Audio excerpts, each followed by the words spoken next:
meskipun tidak tahu membaca. Muhammad cerdas. Tidak semua orang yang tidak tahu membaca bodoh. Mau bukti, nenek saya tidak tahu membaca, tapi dalam jago. Ya, orang-orang tua dulu banyak yang tahu baca, tapi kalau dalam jago. Rasul tidak tahu membaca, tapi bukan bodoh. Kenapa Nabi tidak tahu membaca? Apa hikmahnya? Untuk menghindari fitnah bahwa Quran tulisannya Muhammad.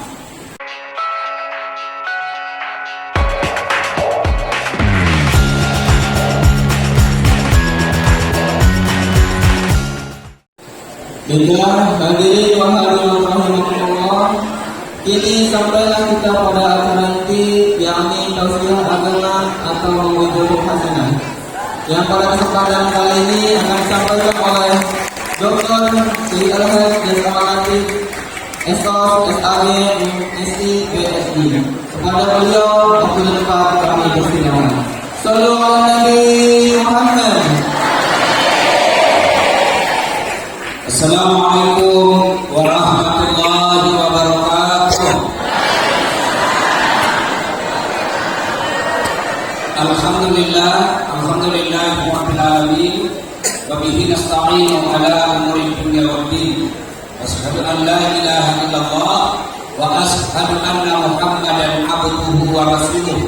Allahumma shalli ala sayyidina Muhammad wa ala alihi wa sahbihi ajma'in. Amma ba'd. Faqad qala Allah subhanahu wa ta'ala fi kitabil karim. Bismillahirrahmanirrahim. Ya ayyuhalladzina amanu taqullaha haqqa tuqatih wa la tamutunna illa wa antum muslimun. Qala bismillahirrahmanirrahim. Innallaha wa malaikatahu yusholluna 'alan nabi. Ya ayyuhalladzina amanu shallu 'alaihi wa sallimu taslima. Shadaqallahul azim. Bapak Ibu, saudara-saudara sekalian, teristimewa yang kita hormati Bapak Haji Edwin Aksa yang merupakan anggota DPR RI fraksi Golkar Komisi 11 yang insya Allah dimuliakan dan dirahmati Allah Subhanahu wa Ta'ala, dan keluarga besar almarhum pendiri pesantren ini Bapak Ahmad Dasuki yang insya Allah dimuliakan rahmat Allah Subhanahu wa Ta'ala. Hari ini kita peringati Maulid. Ya, Maulid itu di mana-mana selalu dengan hikmah Maulid kita meneladani Nabi, ya kan? Sejak kecil saya di kampung, kalau Maulid dengan hikmah Maulid kita meneladani Nabi. Cuma bedanya kalau orang Bugis bikin Maulid itu ramai Pak, banyak telur-telurnya, ketan kuning, ramai Pak. Ya, saya baru bangun Maulid di masjid saya di Makassar tanggal 19 kemarin. Itu kita bagi-bagi telur 2.500 ember. Nah, kita bagi-bagi. Cuma ada makna filosofinya. Kenapa orang Bugis pakai ketan? Ketan itu kenapa tidak pakai beras? Kenapa tidak pakai nasi? Ketan itu diharapkan simbolnya menyatukan orang. Coba lihat, Ibu tahu kan ketan? Ketan itu kan menyatu, maka orang Islam diharapkan menyatu. Yang kedua, kenapa warnanya kuning? Karena ketan kan ada warna putih, ada hitam. Kenapa kuning? Itu menurut guru-guru kita zaman dulu, warna kuning itu warna keemasan. Semua orang ingin berjaya, warna keemasan, warna emas. Semua orang senang emas. Diharapkan umat Islam punya sifat seperti emas. Semua orang suka. Lalu kenapa telur? Diharapkan telur itu adalah bibit masa depan Islam, sehingga pulang dari Maulid kalian menjadi bibit masa depan Islam. Nah, bagaimanapun Maulid itu selalu meneladani Nabi. Salah satu sifat Nabi itu dermawan. Maka saya mau contoh Nabi, saya akan menderma malam ini. Ibu-ibu ada nggak yang mau saya kasih duit 100.000? Ayo dari sini kalau ada yang mau. Ayo siapa yang mau? Yang di belakang. Ayo. Dua. Nah, siapa yang mau? Coba. Ayo. Nah, kalau begitu ada satu ini. Siapa satu yang mau? Ayo cepat sini.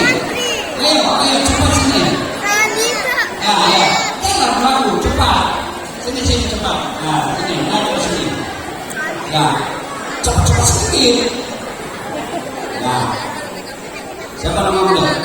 Andika. Nah, kemudian umur 15 tahun. Andika, coba sebut siapa pemain sepak bola yang kamu kenal. Ronaldo. Siapa lagi? Siapa lagi? Indonesia juga. Siapa lagi? Oke, sudah sekarang. Siapa nama presiden yang baru? Yang lama? Nah, sekarang siapa nama yang ceramah? Mau 100.000. Mau? Sekarang berapa yang tingginya nama?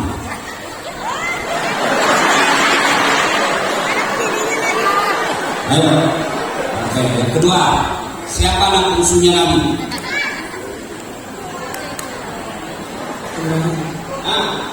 Sudah. Hari apa Nabi dimakamkan?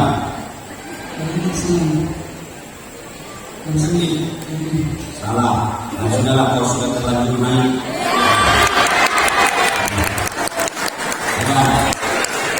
Nah, coba dengar baik-baik. Ronaldo kenal, Lionel Messi kenal,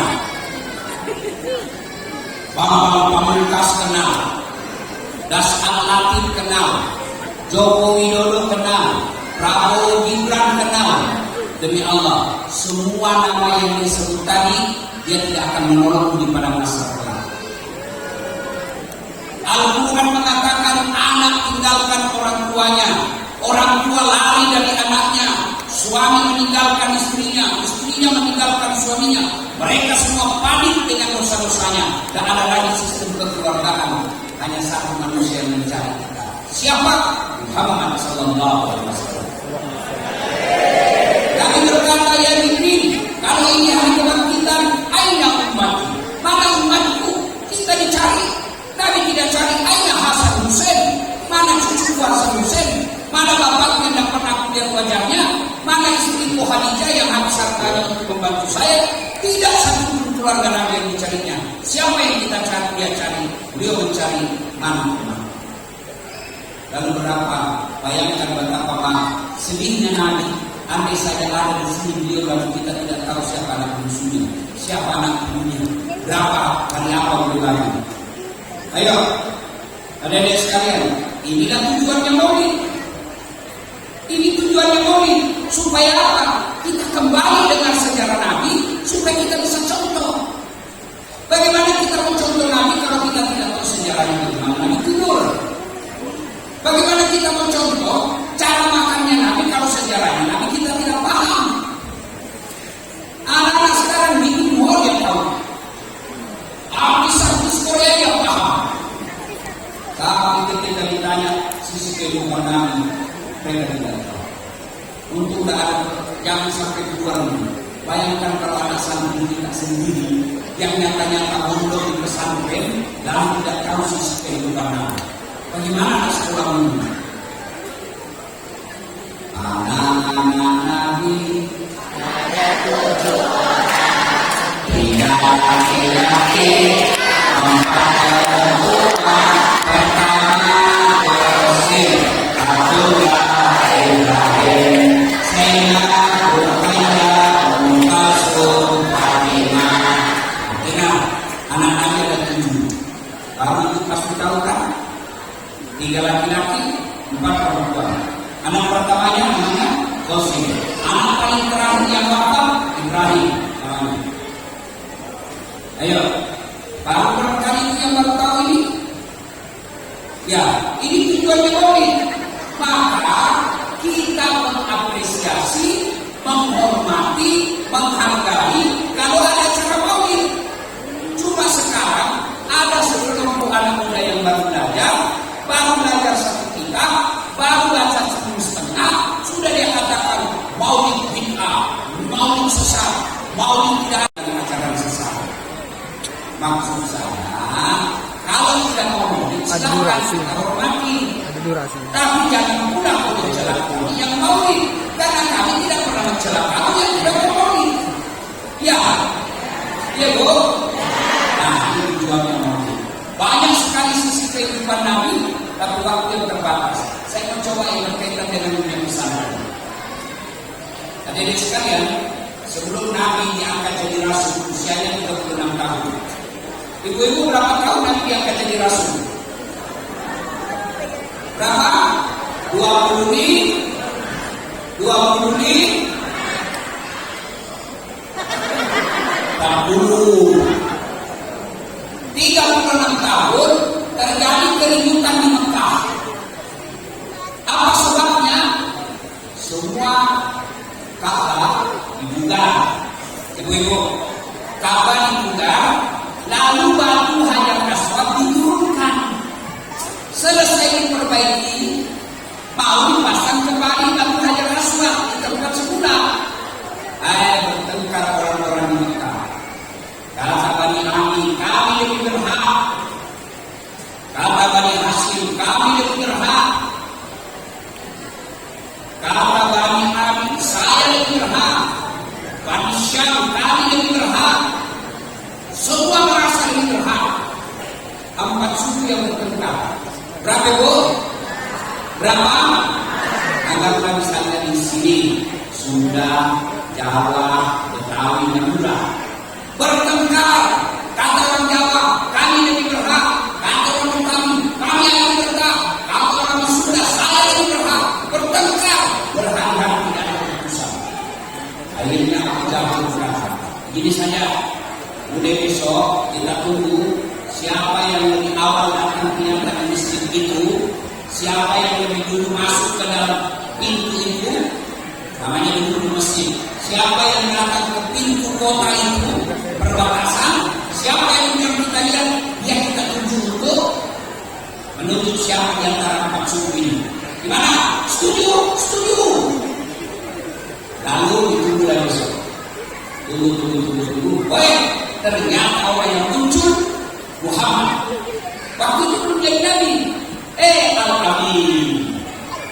Bagaimana? Setuju kalian? Setuju. Ini orang paling terpercaya di antara kita di Mekah. Tidak pernah bohong, tidak pernah dusta, tidak pernah khianat. Maka orang Mekah menggelarinya Al-Amin, yang dipercaya. Sampai sekarang tidak ada satupun universitas dunia yang memberi gelar mahasiswanya Al-Amin, yang terpercaya. Ya, setuju. Kata Muhammad, berhari-hari kami bertengkar, ini tidak ada keputusan. Lalu kami minta kau tunjuk siapa di antara 40 suku ini yang meletakkan batu Hajar Aswad. Bagaimana Muhammad? Oh begitu, baik. Kalau begitu, kau siap menerima saran saya? Iya. Oke. Lalu Nabi membuka serbannya. Adik-adik tahu serban? Ibu-ibu tahu serban? Serban berapa suku ibu? Berapa? 4. Berapa suku yang bertengkar? Berapa? 4 sudut. Nabi buka serbannya, lalu diletakkan. Suku ini pegang ini, suku kamu pegang ini, kamu pegang ini, kamu pegang ini. Bagaimana? Setuju? Setuju. Sudah itu, supaya adil, ayo angkat bareng-bareng. Sama-sama angkat. Setuju? Setuju. Angkat. Sudah itu, kalau begitu, ayo pegang sama-sama, letakkan kembali ke Hajar Aswad. Selesai masalah, tanpa masalah. Apa artinya? Muhammad itu jelas.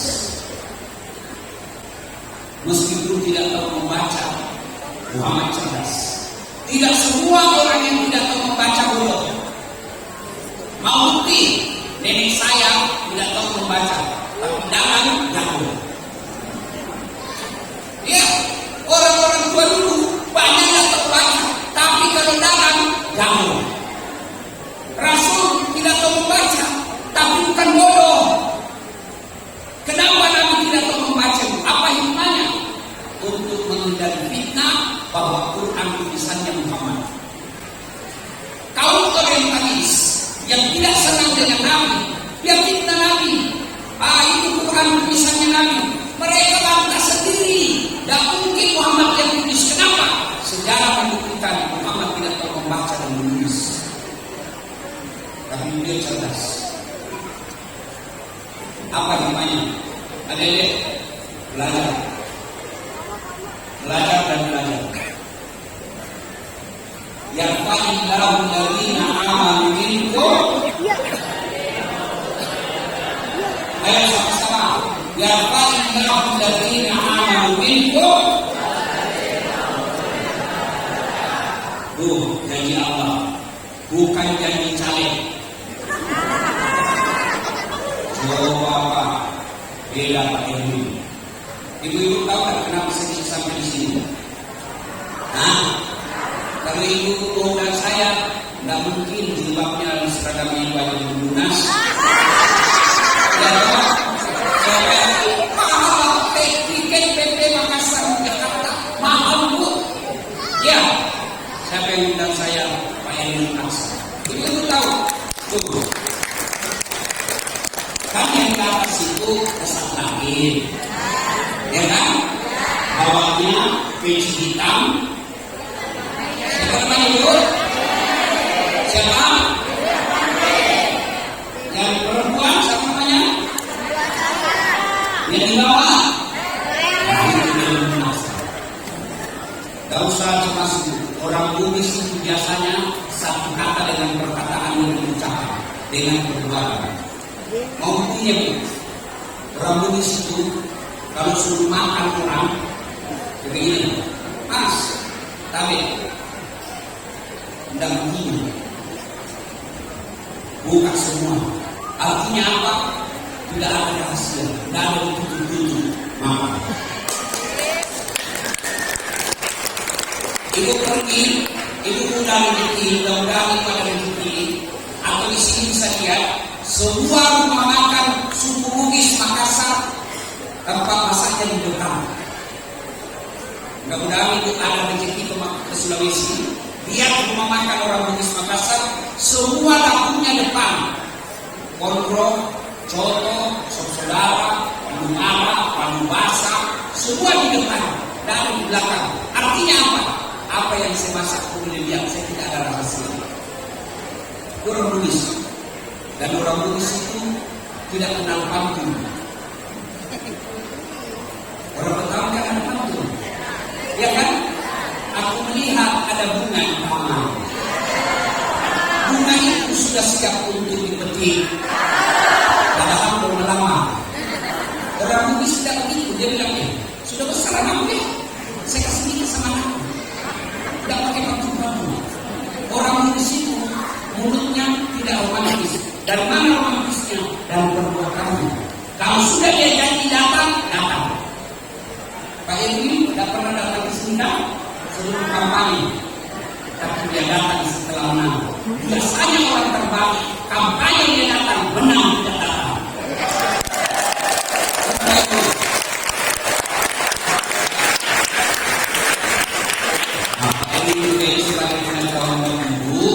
Sebagai pengetahuan, ibu bapak kenal nggak Yusuf Kalla? Kenal bu? Presiden ke-10 dan ke-12 wakil presiden maksud saya. Kenal ibu? Iya. Itu Pak Yusuf Kalla punya adik perempuan namanya Haji Raula Kalla. Ibu, itu bapaknya Pak Edwin Nasa. Jadi kewenangannya Pak JT ini. Beliau kalau dapat pusing, ngapain dia jadi orang kaya? Makanya tadi sambutan itu beda politisi dengan pengusaha. Kalau politisi bapaknya ngomongnya, kalau pengusaha sedikit ngomongnya banyak semua. Supaya coba tadi sambutan kenapa pengusaha? Kalau beliau tidak boleh, ngapain dia anggota DPR? Duit banyak, perusahaan banyak. Bukan orang Sulawesi Selatan kalau tidak kenal keluarga beliau. Tapi kenapa menjadi anggota DPR? Dan buktinya baru bertahun di sini, baru kali ini masuk. Dan orang biasa dengan ini dapur keras bisa menang. Alhamdulillah. Saya mewakili beliau dari keluarga orang Bugis. Terima kasih semua saudara-saudara yang ada.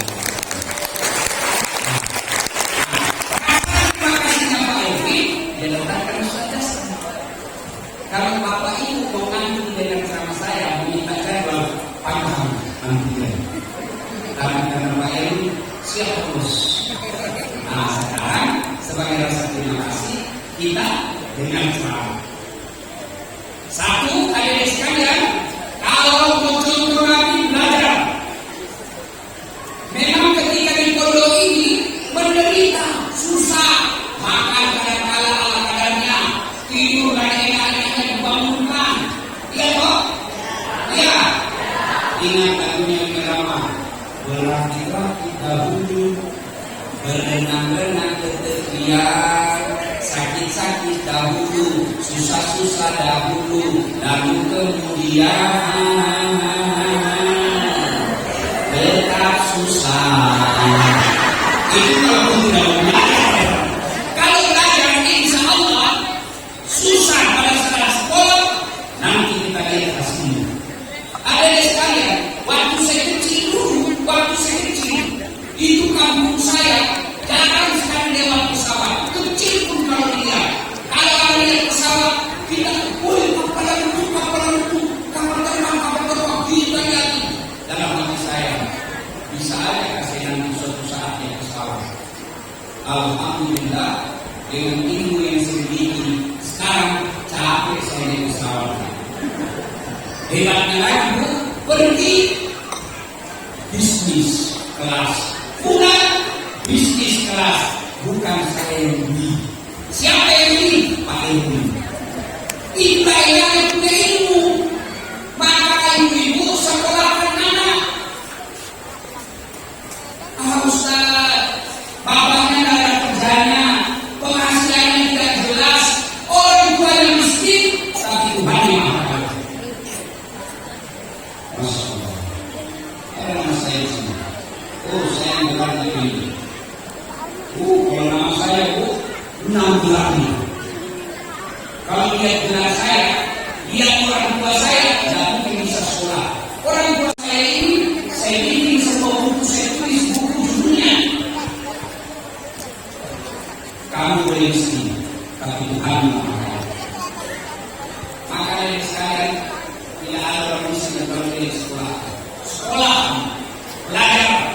Saatnya di sini belajar. Insya Allah nanti Allah yang angkat derajatmu. Ini dari Allah. Saya angkat derajatmu. Mana buktinya? Coba lihat. Meskipun saya terlambat datang di depanmu, ya tentu tidak dimulai acara sebelum datang Pak Ustaz. Sudah terlambat di depan lagi dulu. Di mejanya ada kue. Bapak-bapak yang belakang ada kue belakang. Itu dunia Allah sudah nampakkan. Ali dari Bali pernah ditanya, ya Ali, kalau kau disodorkan antara harta dan ilmu, di mana? Ibu-ibu, kalau saya sodorkan, diberikan kitab Quran nasi dengan ayat 15 di mana? Kitab.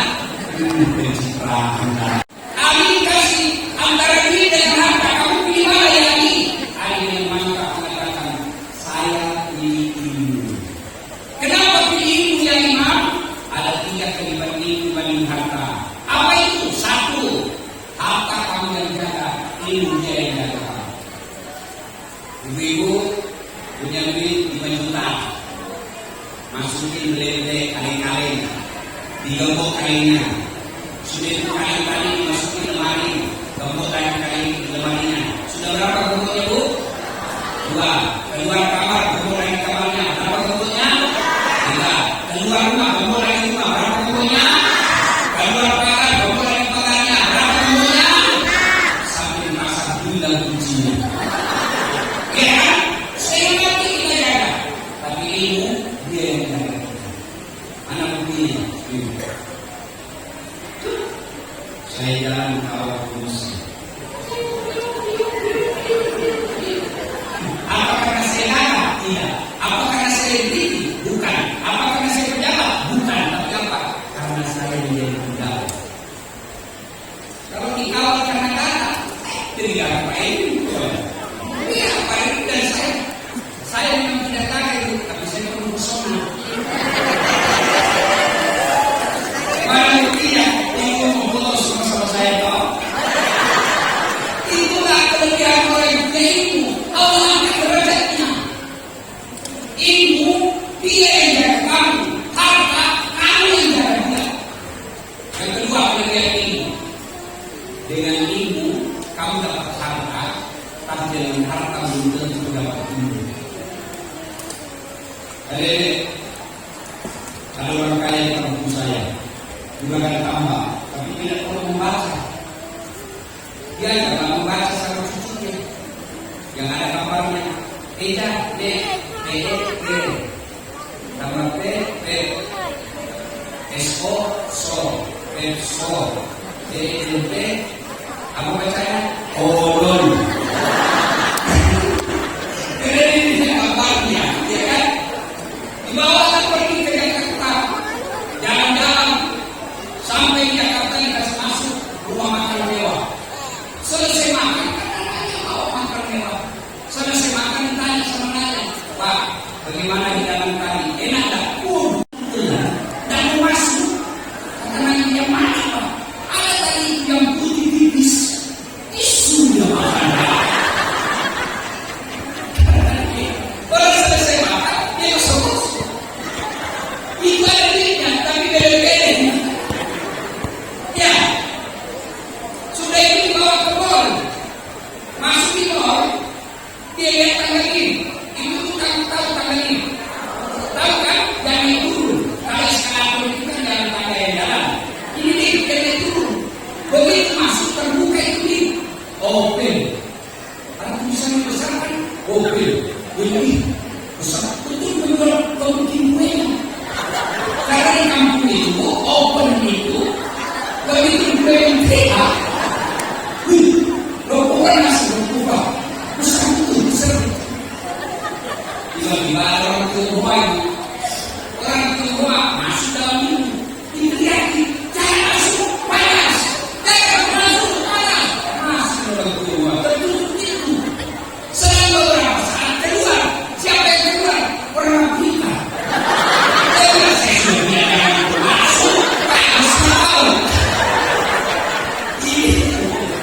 Ini banyak duit dalam hidup.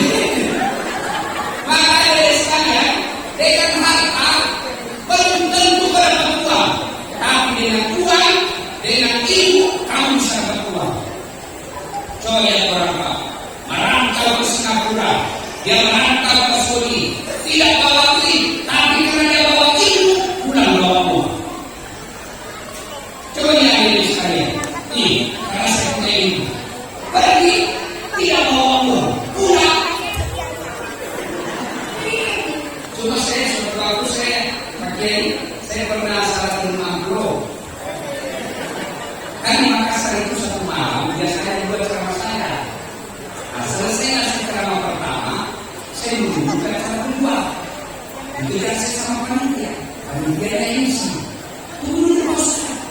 Tunggu dulu, saya dulu mau bicara cara kedua. Tunggu dulu, Bos. Apa ini? Tunggu dulu.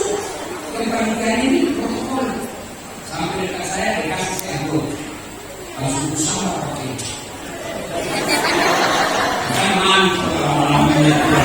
Mantu kasih bukan ide banyak. Maksudnya dulu kasih mobil sudah sama susu saya. Alhamdulillah dapat ikan di malam ini. Ini dari dulu. Dulu ke Pablo ternyata saya kasih penelitian. Apa yang kasih saya? Susunan acara.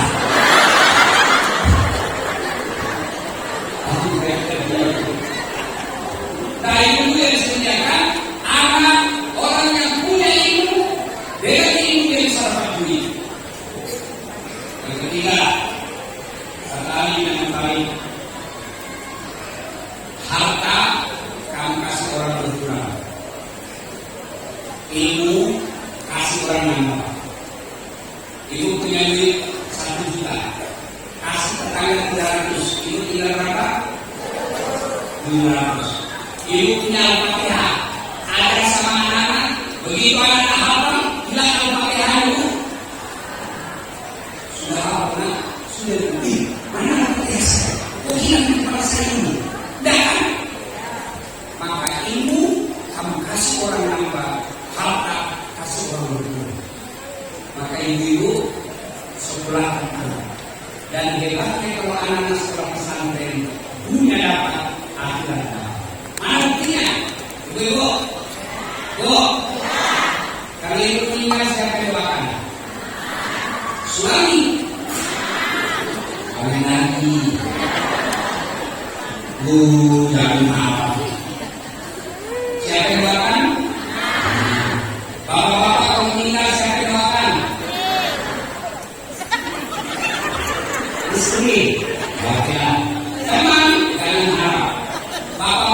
yang berpuasa, coba lihat berpuasa kalau yang meninggal. Ada yang baca doa, jangan bukan baca doa, kerti doa saja dia malas. Apa yang ini? Stiker. Apa ya? Tidak baca itu. Siapa yang kita harap doakan? Anak. Tapi bagaimana anak kita mau mendoakan orang tuanya kalau dia tidak mendengarkan? Di pesantren inilah anak kita. Coba lihat anak pesantren kita, duduknya sopan, bicaranya sopan, sholatnya insya Allah pada waktu berjamaah, makannya sudah pasti halal. Ya toh, kalau anak itu masih SMP sudah pacaran, baru 2 bulan kenalan sudah paginya pagi mandi.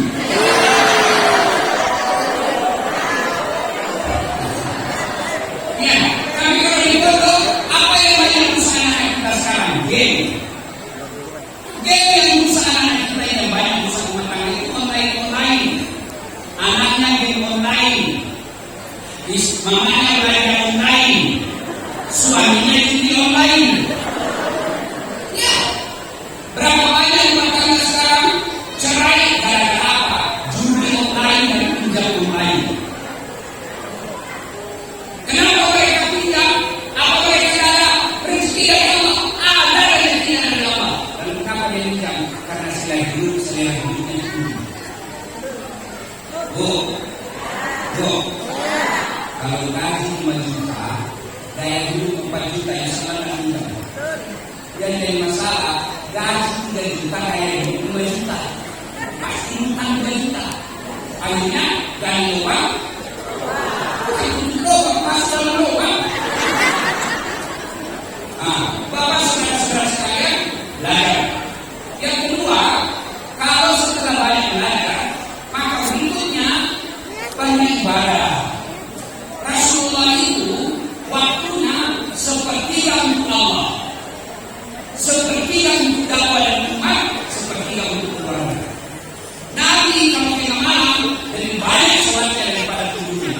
Kita kan beda sedikit dengan Nabi. Nabi sedikit tidurnya, kita sedikit tidur. Ya toh? Nabi sedikit makannya, kita sedikit.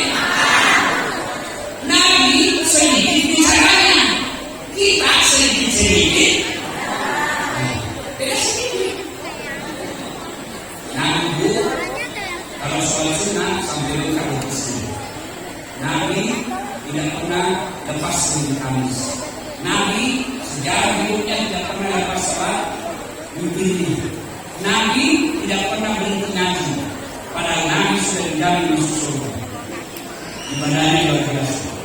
Seperti dalam hidupnya digunakan untuk dakwah. Dan dakwahnya tidak seperti saya. Saya dakwah masih naik mobil, saya dakwah masih naik pesawat, saya dakwah masih nginap di rumah, kadang-kadang di hotel. Nabi dakwah pakai unta, dikejar-kejar dan beberapa kali membunuh. Makanya saya kalau dapat tantangan dalam dakwah, menyenangkan hati saya bilang, apalah saya ini? Nabi, ibu-ibu, saya pernah mengalami dakwah pergi ceramah di Palopo namanya di Sulawesi Selatan. Saya pergi, kebiasaan saya itu kalau naik mobil, alhamdulillah gampang tidur. Biasanya baru 5 menit dari sudah tidur. Saya tidur di baris kedua. Mobilnya wali kota. Mobil wali kota itu lagi pusing. Inilah saya di sebelah kanan. Saya bukan juga. Saya tidur sebelah kiri. Begitu saya tidur kencing, saya pikir siapa tahu disuruh dia tidak tahu saya tidur. Saya lagi kencing, benar mobil naik. Tidak saya telepon di atas mobil. Dari jam 1 subuh, jam 6.15 baru sadar di subuh. Apa yang salah? Tiba waktu subuh, ya banyak orang Ustaz sudah masuk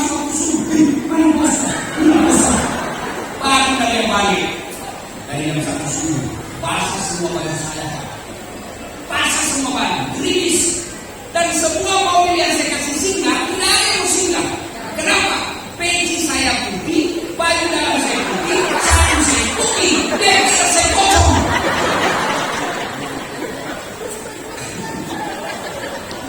Begitu dia benar 12 hari datang. Oh maaf Ustaz, saya mau topi lebih besar dari saya. Sudah saya naik, lebih meninggalkan lagi sampai di rumah jabatan wali kota. Wali kota sambut saya, Ustaz, kenapa terlama? Kok bisa lupa kumpulnya? Saya bilang bukan kumpul di lupa, bohong itu suruh saya yang lupa. Saya ingat tiba-tiba Rasulullah ini tidak seberapa. Rasulullah beberapa kali dicoba pembunuhan, dan siapa yang membunuhnya? Pamannya sendiri yang tahu. Dan siapa yang mengusirnya dari kampung halamannya? Sekampungnya dan keluarganya sendiri. Tidak ada artinya penderitaan dakwah yang kita alami daripada Rasulullah Muhammad SAW. Membesarkan pesantren seperti ini, kalau dibanding penderitaan Rasulullah, kita masih jauh lebih baru, lebih mudah daripada Rasulullah. Rasulullah dikejar-kejar, tidak tahu di boykot, sampai kembali di pagi kalau kita alhamdulillah. Itulah makna jihad dalam menegakkan dakwah. Terakhir dulu, saya mau kasih kuliah ini. Ibu-ibu, mau bantu suami cari nafkah? Mau bantu suami cari nafkah? Serius? Islam itu mengajarkan bukan jenis pekerjaan yang membantu kaya, tapi apa? Sholat duha, baca al-Baqarah, silaturahmi dan sedekah. Jadi kalau ibu belum mampu sedekah banyak-banyak, maka ibu biasakan saja sholat duha. Begitu pergi suami cari nafkah, ibu membantu sholat duha dulu. 2 rakaat boleh, 4 rakaat bagus, 6 rakaat spesial, 8 rakaat super spesial. Ya, saya tidak tahu caranya Ustaz. Sama salat sunnah yang lain, beda niat dan waktu. Kalau tahajud, niatnya tahajud, waktunya malam hari, syaratnya harus sudah tidur. Kalau duha pagi hari, yang ini sholat duha jam 3 sore, jam 7 sampai 9 duhur. Berapa rakaat? 2 sampai 8. Apa salinya? Dengar, usolli itu hanya ulama Melayu yang membedakan. Malaysia, Brunei, Indonesia. Niat tidak harus dilapaskan, boleh tanpa diucapkan dulu. Kalau diucapkan juga lebih bagus. Itulah gayanya kita orang Arab. Bapak Ibu pergi coba lihat kalau kita suci. Coba lihat kalau orang Arab bersuci. Jangan coba lihat orang Arab bersuci. Niat itu. Allah. Kalau kita tak tahu dulu Pak.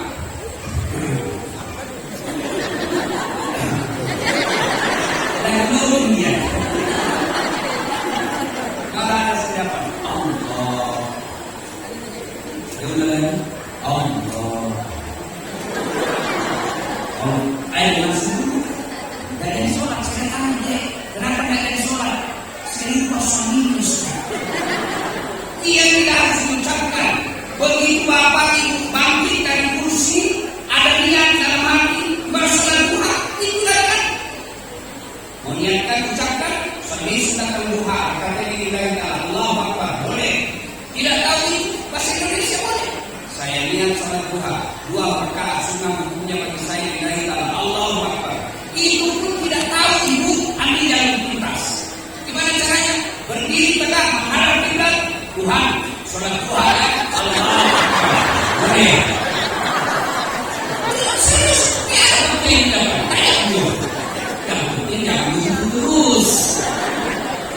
2 rakaat bangunan lagi, udah lagi. Tuhan, masih seperti yang tadi. Oh. Nah, sudah itu sunnah baca ayat kita. Sudah itu baca Al-Fatihah. Sudah itu sunnah baca wadduha. Tidak tahu wadduha, belum boleh. Bahkan tidak ada surat pendek pulsa. Sudah, ibu 2 rakaat, doa dulu. Sebelum doa zikir. Tapi ketika zikir jangan cepat. Ketika zikir yang bagus jangan cepatnya Pak. Umumnya kita zikir seperti makan pisang goreng panas.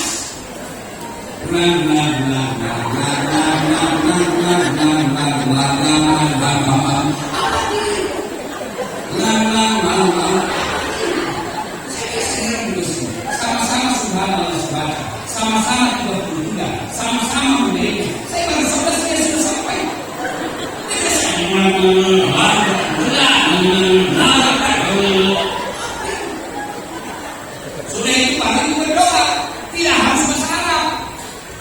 Indonesia boleh, bahasa Sunda boleh, bahasa Jawa boleh, bahkan bahasa dalam hati pun boleh.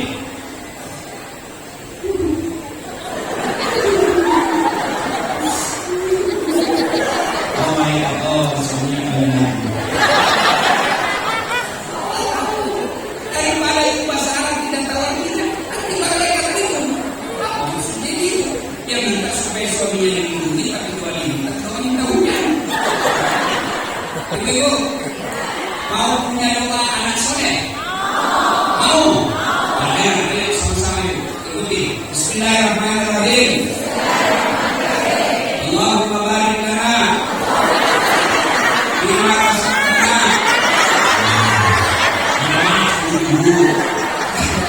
Kenapa begitu? Karena tahu. Boleh selesai sholat duha, apa doanya? Dengan doanya yang disunahkan dalam sholat duha. Dengar redaksinya. Ya Allah, jika rezeki suami masih di atas langit turunkan. Itu dipaksa Tuhan. Kalau dia di langit kasih turun. Kalau dia dalam tanah, munculkan. Itu kan dipaksa Tuhan. Kalau dia jauh, dekatkan. Kalau dia sedikit, cukupkan. Yang paling penting berkata. Sudah itu pasak suami. Bang, jangan kau baru cari nafkah. Baru saja itu akan kau 8 rakaat bang, supaya kau mudah rezeki. Salam sayang selalu dari istrimu. Pak, pernah puasa begitu sama istri? Kalau puasa pengen pasti jam 13. Ya ibu bapak saudara-saudara sekalian, banyak yang ingin kita sampaikan tentang perjuangan yang bahas. Adik-adik bisa khusus belajar yang baik. Tidak ada orang yang hina hidupnya kalau dia punya ilmu. Dengan catatan iman ilmu bangga. Yang kedua, ibu-ibu sekolahkan anak. Bu, sekolahkan anak. Kalau ibu meninggal, jangan harap suami doakan. Pasti anak. Alangkah bahagianya ketika kita sudah dalam umur, anak kita setiap 5 waktu Allahumma barik lana bima razaqtana wa qina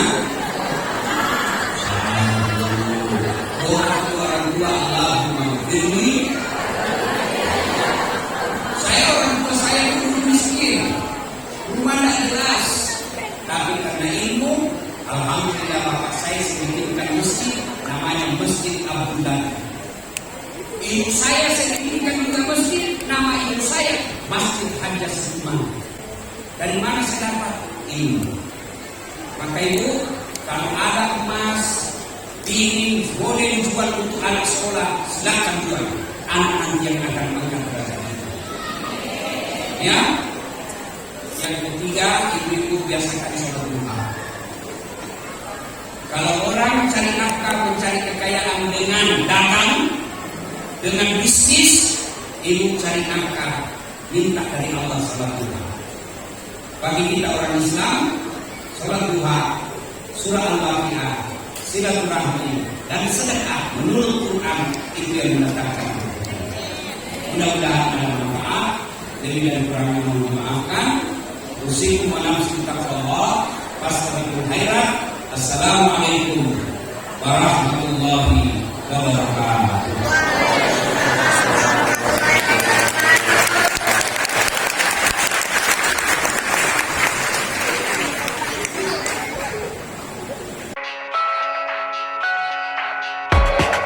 Jangan lupa subscribe, like dan komen serta share di YouTube Ponpes Al Washilah.